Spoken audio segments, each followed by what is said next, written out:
please make sure to go and watch part 1 before you watch this bit. Cut back to our villain, who's throwing his toys out the pram and ready to fly off to attack Helium. Meanwhile, our aloof, ailing, austere advocate is conversing coyly with his counterpart control freaks and is teleported to the River Is, where our heroes are. Holy shit, that was fast.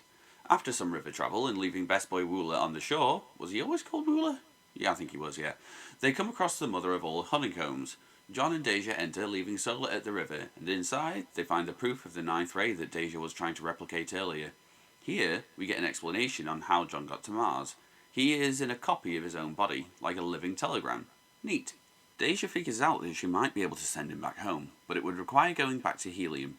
John is understandably suspicious, but Deja isn't trying to bullshit him this time, and John succumbs to the thirst. Deja reckons she found what she was looking for in John, a way to save her home. Then we get interrupted by a kerfuffle outside. They check on Solar to find an enormous rabble of butt-ugly Martians, being led by, oh damn it, I'm running out of alliterations, no! Come on, we can do this. Being influenced by the irate, ill-intending, insipid intellectual influencer. Ha-ha! The Green Boys give chase and are gaining.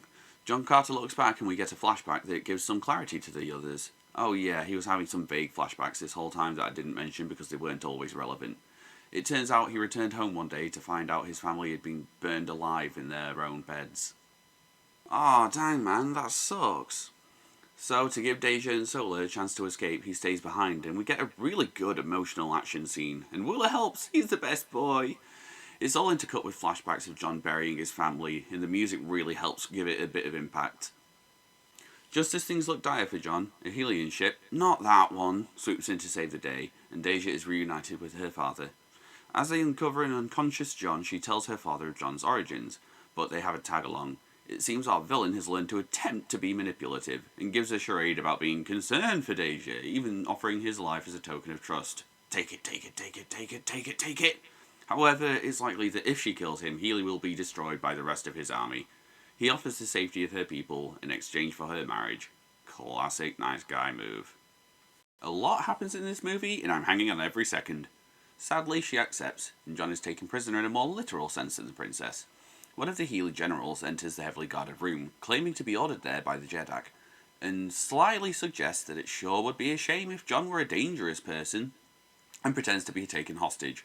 They escape, spreading panic as they go, and lets John know the plan to get to the tallest tower. Wow, this really is a Disney movie. To get to a harem? Look, I get it, it's been a while for me too, but now is not the time. Oh wait, it's the princess. Okay, maybe we can make some time. The two are left alone while she tries one last time to get John to help Helium. She even gives him the choice this time, as she knows how to get him back to Earth. She teaches him the phrase to use with his medallion, and as the Jeddak's men enter, John has disappeared, and the princess leaves with the Jeddak's men. Shame they never thought to look up. Rookie mistake. John climbs down, but the princess's matron is still in the room, and she secretly lays a layabout. God damn it! And John is frozen, and teleported to a prisoner carriage thing, as we might finally start to get some reasoning behind these guys' motives. So, he knows where John is from, and his history as a soldier, and he knows how John got so strong on Mars. He also lets John know that after her wedding, they're going to kill the princess and anyone else who has knowledge of the 9th ray in order to preserve the balance. Oh, you hypocrites!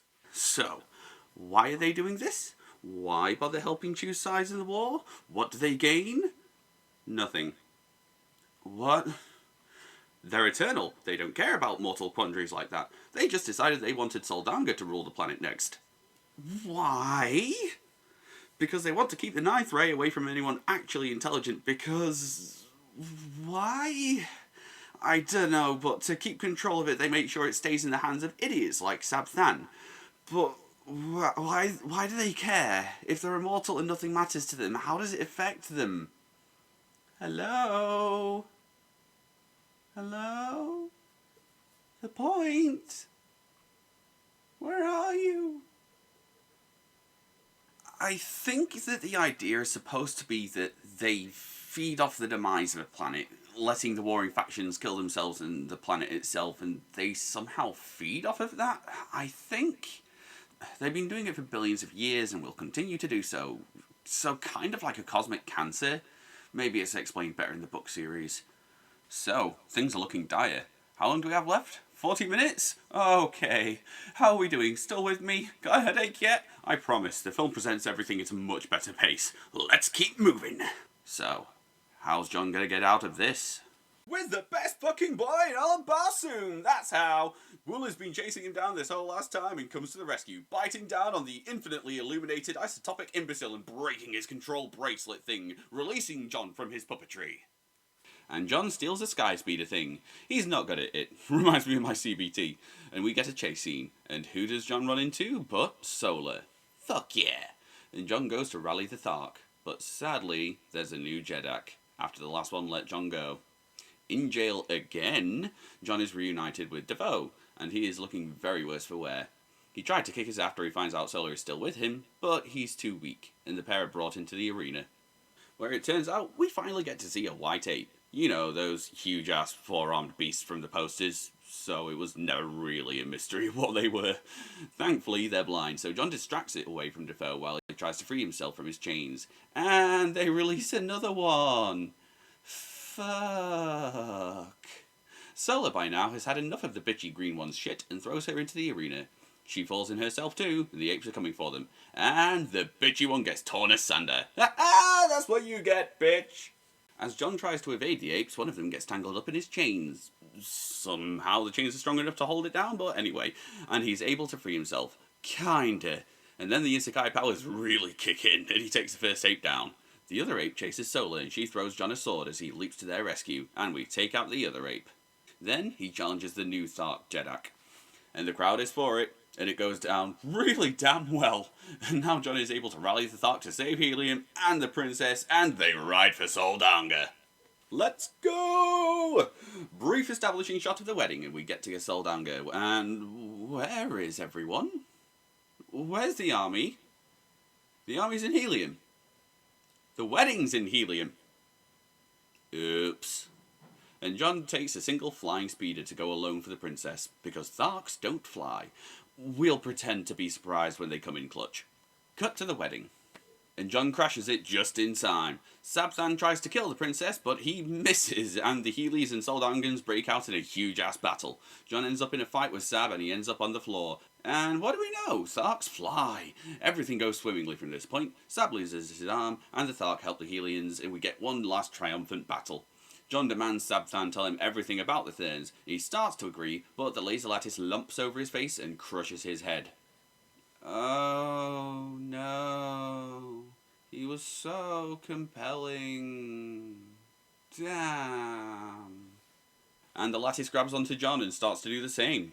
We see a Thern in disguise is controlling it, and the princess comes in clutch, but the Thern disguises himself as the princess. Shenanigans ensue, and the real princess throws the medallion away, and the fake princess chases after it, changing their disguise to John, and they try and trick the Jeddak into handing it over. But the real John is too late, and he gets away. Damn it. But they won the battle at least. Yay! And John gets to marry the princess instead. Yay! The end, right? So he figures, fuck gold, this place rocks, I'm staying. He gets up early in the night. The princess comes to fetch him back, and he's not quite tired yet, so he goes for a nighttime walk while looking at the medallion. And he throws it away as he doesn't need it to go home anymore. On the way back, fuck, no. A Thern transports him back to his own body, back on Earth. Fuck, I want my space wife back. But all is not lost. After all, the Thern knew about Earth, which means there is a Thern presence on Earth. So, he roots out every myth, every legend to track down every Thern hidey hole he can. And after 10 years, eventually, he finds a medallion. However, he knows the Thern will be looking for him. So, he makes a plan. Hence his weird burial requests. Because if his body dies on Earth, his copy dies on Mars, and he needs to make sure that it's safe from the Thern. So he asks his nephew, who has finished reading the diary from the start of the film, who rushes to the crypt and unlocks it, while a Thern sneaks up behind him. The crypt opens, and John isn't in there. And he shoots the Thern! Because he never found the medallion. He just pretended he did, to get the Thern's attention, and take one of their medallions. So, after a proper goodbye with his nephew, he enters his crypt again. He says the incantation one last time to get sent to Mars. The end. So, was it a mess? Yup. Was it stupid? Yup. Was there too much lore? Yup. Were the villains absolutely terrible? Absolutely.